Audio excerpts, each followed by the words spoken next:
Okay, let's talk about paint a little bit, because these are really interesting. Grab some ideology.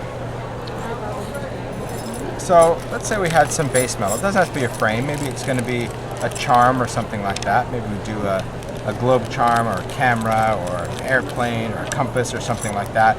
We want to alter this. We're going to go in with some distress paint. Now distress paint, of course, we have that fluid acrylic. So there I'm just going to dab that on. I like to go with my fingers. Of course, you can go with a brush. And I'm just going to work that color in, right into the metal, and I'm going to let it dry. So we can let it air dry, or we can dry it with a heat tool. If you use a heat tool on metal, just remember that it's going to be very hot. So here we're going to dry that. And then we will go in and alter it.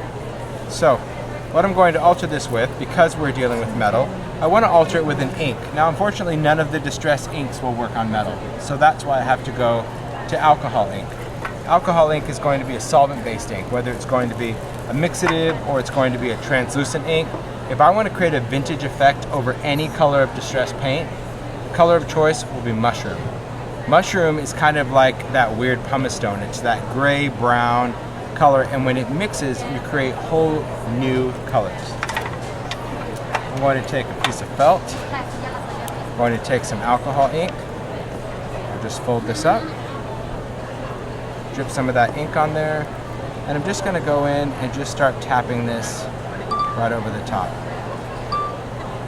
And this is what I love.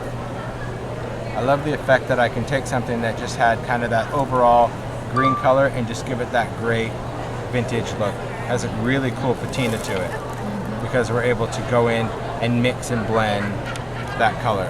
Super easy. And yeah, this could have had blue tones under it or pink tones, but this particular ink, mushroom, yeah, did it remove really some cool. of the green by the chemical process, or is it No, on top of it? it's on top of it. Yeah, so when you see a lot of things in ideology, like any of the letterpress blocks that we've done, or the trophy cups, or any of that that has like a color but really grunged up, this is what we use. Oh. Use it over anything. You can use it over, Paula loves it over ice spruce. That's one of her favorites because ice spruce is kind of that cool gray paint. So when you see that mixed with mushroom, you get a whole different look. And it does. It's going over the top, but because it's translucent, it still is taking on some of the properties of underneath. It looks like you wiped it all off. Right, but it doesn't. It doesn't eat it off. So I like that.